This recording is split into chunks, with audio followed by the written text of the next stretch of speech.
श्री गणेशाय नमः. अवधूत चिंतन श्री गुरुदेव दत्त. ओम नमः शिवाय. श्री स्वामी समर्थ. जय जय स्वामी समर्थ. देव म्हणतात, बाळा, तू खूप प्रतीक्षा केली होतीस या दिवसांची. होय, मी आज तुमच्यापर्यंत आलो आहे. तो संदेश घेऊन तुम्हाला देत आहे. बाळा, आता काळजी करण्याचे काहीही उरलेले नाही. कारण तू ज्या कामासाठी इतका प्रयत्न केला होता, तो प्रयत्न सफलतेकडे वळवण्यात आला आहे. आता तुला यश मिळाले आहे. बाळा, जेव्हा तुम्ही हा संदेश ऐकत आहात तेव्हा देवाने तुमचे ऐकले आहे. आता तुमच्याकडे काहीही काळजीचे कारण नाही. आज देव तुम्हाला त्या सर्व संघर्षातून मुक्त करायला आले आहेत. तुमच्या क्लेशांमधून, तुमच्या दुःखांमधून, तुमच्या संघर्षांमधून तुम्हाला सुटका मिळणार आहे. ती सुटका तुमच्यासाठी खूप अमूल्य आहे हे देव जाणतात. म्हणूनच देवांनी तुम्हाला हा आशीर्वाद आज देऊ केला आहे. तुम्हीही तो आनंदाने स्वीकार करावा. खूप काळापर्यंत तुम्ही ते दुःख सोसले आहे.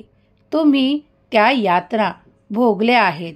पण आता मात्र त्यातून तुमची सुटका करण्यात येत आहे.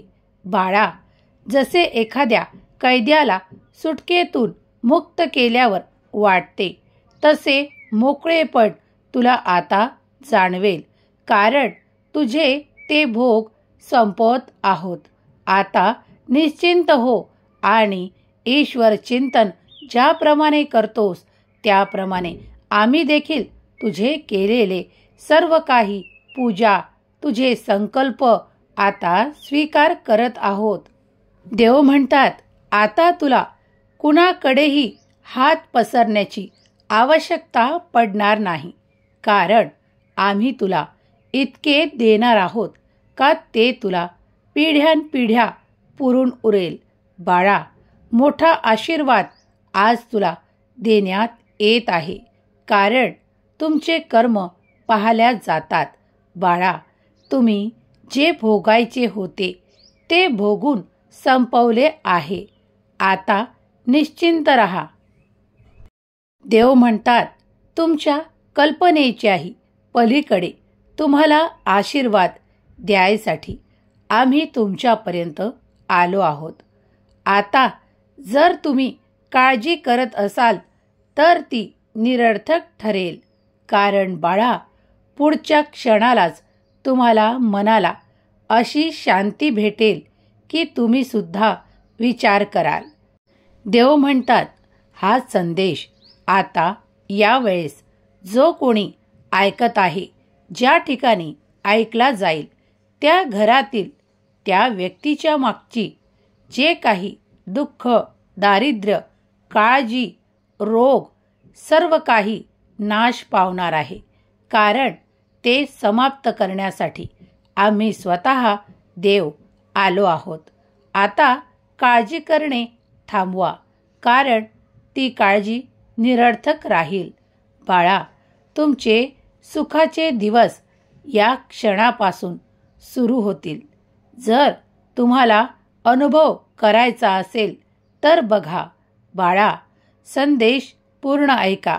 जर तुम्हाला यावेळेस काही कमतरता जाणवत देखील असतील तर पुढील काळात त्या तुमच्या दिशेने अशा काही आशीर्वादांच्या रूपाने प्राप्त होतील की तुम्ही देखील आश्चर्याने भरून उठाल. बाळा, तुम्ही वेळोवेळी जी काही सत्कर्म केली आहेत ती आता फळाला येण्याची वेळ आली आहे. तुम्ही खूप दिवसांपासून जे काही प्रयत्न करत आहात, तुम्ही जी काही पूजा केली आहे ती देवाने स्वीकार केली आहे. तुमचे जे काही संकल्प आहेत ते ईश्वराने मान्य केले आहे. भगवंत तुमच्यापर्यंत येतात ते तुम्हाला आशीर्वाद द्यायसाठी. बाळा, जसं काही एखाद्या दारिद्र्याच्या हाती खूप मोठा मोहरांचा हंडा सापडावा, त्यावेळेचे सुख तो अनुभवतो, त्याचप्रमाणे तुम्हाला हा संदेश ऐकताना वाटेल, कारण देव स्वतः तुमच्याशी बोलत आहेत. बाळा, तुझे जे दुखणं आहे, जे तुला त्रास आहेत, ते सुद्धा या क्षणापासून नष्ट व्हायला सुरुवात होईल, कारण तुमचे भोग तुम्ही संपवून आता त्या मार्गाला आहात ज्या ठिकाणी तुमच्यासाठी खूप सुखाचे आशीर्वाद, खूप काही मौल्यवान देवाचे आशीर्वाद तुमच्या दिशेने येत आहे. देवदूत ते तुमच्याकडे घेऊन येत आहे. तुम्हीही पूर्ण विश्वास करावा, श्रद्धा ठेवावी. ज्याप्रमाणे भक्तिभावाने ईश्वराला, परमेश्वराला तुम्ही जे काही अर्पण करता ते मनापासून करत जा. ज्याप्रमाणे आज तुम्ही पूजा केली आहे ती देवापर्यंत पोहोचली आहे. जे कोणी हा संदेश ऐकत आहे त्यांच्या घरादारावर, पूर्ण कुटुंबावर ईश्वराचा आशीर्वाद आहे. त्या आशीर्वादामुळे तुम्ही तुमचे प्रेम मिळवाल, तुम्ही तुमचे धनधान्य मिळवाल, तुम्ही तुमचे आरोग्य मिळवाल, तुम्ही तुमचे सौख्य मिळवाल. बाळा, देवांजवळ अशक्य असे काहीच नाही जे तुम्ही मागत आहात. ज्याला आरोग्यता लागत आहे त्यासाठी आरोग्याचा आशीर्वाद आहे. ज्यांना धनाची कमतरता भासते त्यांना धनाचा आशीर्वाद आहे. ज्यांना प्रेमाची कमतरता भासते त्यांना प्रेमाचा आशीर्वाद आहे. कारण देव तुम्हाला कमतरता ठेवू इच्छित नाही. म्हणून बाळा, आज जो कोणी हा संदेश पूर्ण ऐकेल त्याच्या घरावर, पूर्ण परिवारावर, कुटुंबावर देवांचा आशीर्वाद आहे. त्यांच्या अंधाऱ्या जागा देव आता प्रकाशित करायला तयार आहेत.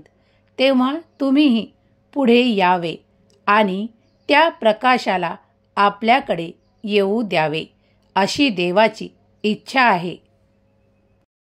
देव म्हणतात, तू खूप काळापासून खूप काही आमच्याकडे मागत होतास. ती वेळ आता आली आहे. आता निराशा मनातून काढून टाका, कारण देव तुमच्यापर्यंत आले आहेत तुम्हाला सुख, आनंद, वैभव द्यायसाठी. बाळा, जर तुम्ही चांगले कर्म कराल तर आणखीनही देव तुमच्या इच्छा पूर्ण करतील. तेव्हा देवाला न विसरता त्यांचे नामस्मरण करा, कारण तुम्ही देवाची प्राप्ती करता ती नामस्मरणाद्वारा. होय बाळा, तू सत्य ऐकत आहेस. जर तुझ्या भाग्यात काही नसेलही तेही लिहिण्याची ताकद त्या ईश्वरात, त्या परमेश्वरात आहे. तेव्हा काळजी सोडा, निश्चिंत व्हा, हे सांगायसाठी हा संदेश दिला आहे. तुमच्यापर्यंत हा संदेश आला म्हणजे आता निश्चिंत होण्याची वेळ आली आहे. आता या क्षणापासून तुमच्या संसारात खूप काही आनंदाच्या बातम्या यायला सुरुवात होईल. खूप काही तुमच्या मनाजोगे घडायला सुरुवात होईल. जर तुम्हाला काही त्रास होता तर तो देखील निघून जाईल. देव म्हणतात, बाळा, तू माझा प्रिय बाळ आहेस. तेव्हा आता तू या क्षणाला दुःखी राहणे सोडावे, कष्टी राहणे सोडावे. आनंदाने आमचे स्वागत केले आहे. आता हा संदेश पूर्ण ऐक, कारण तुझ्यासाठी पुढे जे देत आहोत ते तुला कुणीही देणार नाही. बाळा, जर तुमचा आमच्यावर पूर्ण विश्वास आहे ना, मग संदेश शेवटपर्यंत नक्की ऐका. जर तुमच्या मनाला काही नकारात्मक विचार यावेळेस त्रास देत असतील तर त्यांना या क्षणाला विसरून जा, कारण देव तुमच्यापर्यंत आले आहेत. हा संदेश दैवी आहे. तुम्ही तो ऐकत आहात. ज्या ज्या ठिकाणी हा संदेश ऐकला जाईल त्या ठिकाणी ज्यांच्याही मनात यावेळेस नकारात्मक विचार असतील ते त्यांच्यातून निघून जातील. बाळा, त्यांना आम्ही वाऱ्यासारखे पळवून लावू, कारण आम्ही आलो आहोत. जेव्हा आम्ही तुमच्या पाठीशी उभे आहोत तर घाबरायचे काही कारण नाही. जास्त विचार करायचे काही कारण नाही. तुम्ही आता शांत राहा. नामस्मरणात मन लावा, कारण नामस्मरणाद्वाराच तुम्ही आमची प्राप्ती केली आहे. म्हणूनच हा संदेश देखील तुम्ही ऐकत आहात. बाळा, जर कुणी कुणाचे काही देणे लागत असेल तर लागू दे, पण तू मात्र निश्चिंत राहा. तुला जे काही देत आहोत ते आनंदाने स्वीकार कर. तुझ्यासाठी खूप काही आशीर्वाद, ते चमत्कार घेऊन पुढील काळ येत आहे, ज्यात तुझ्याकरता समृद्धीचा आशीर्वाद आहे. आता तुझी काळजी करणे थांबव. देव म्हणतात, बाळा, तू माझा प्रिय आहेस. तुला मी कधीही एकटे सोडले नाही. त्या तुझ्या कठीण काळात देखील मी तुझ्या सोबतच होतो. तेव्हा आता तुला जे काही चमत्कारिक आशीर्वाद पाठवत आहोत ते घेण्यासाठी समोर ये. बाळा, तू जो काही आध्यात्मिक मार्ग धरला आहे तो तुझ्यासाठी अगदी योग्य आहे. बाळा, तेव्हा पुढे चालायला घाबरू नको, कारण प्रत्येक क्षणाला तू जरी मागे वळून पाहिले तरी तुला आम्ही दिसू. तू 8 दिशांना बघशील तेव्हा तुला आम्ही दिसूत, कारण आम्ही तुझी साथ सोडण्यासाठी धरलेली नाही. बाळा, तेव्हा मनाला निश्चिंत कर आणि पुढे वाटचाल कर. तुझ्या मार्गातले अडथळे दूर करण्यात आले आहेत. तुझा मार्ग सरळ आणि सोपा केला आहे. तेव्हा आता तू त्या मार्गावर चालावे, कारण देवांची प्राप्ती तुम्ही अध्यात्माच्या मार्गावरच करू शकता. देव म्हणतात, तुला कोणतीही काळजी करण्याची आवश्यकता नाही, कारण तुझ्यावर देवांचा भरभरून आशीर्वाद आहे. देव म्हणतात, सहकुटुंब तू ज्याप्रमाणे ज्या यात्रेला गेला होतास ती यात्रा तुझी सफलतेने पार पडली आहे ना. तो आमचाच आशीर्वाद होता, त्यामुळे तू जाऊ शकला. बाळा, आता निश्चिंत राहा आणि पुढे भक्तिभावाने, श्रद्धेने ज्याप्रमाणे आमची सेवा करतोस ती निरंतर चालू ठेव, कारण या सेवेमुळेच तू आमची प्राप्ती केली आहेस. तेव्हा ज्याप्रमाणे करतोस ती आम्ही मान्य केली आहे. तू योग्य मार्गावर आहेस.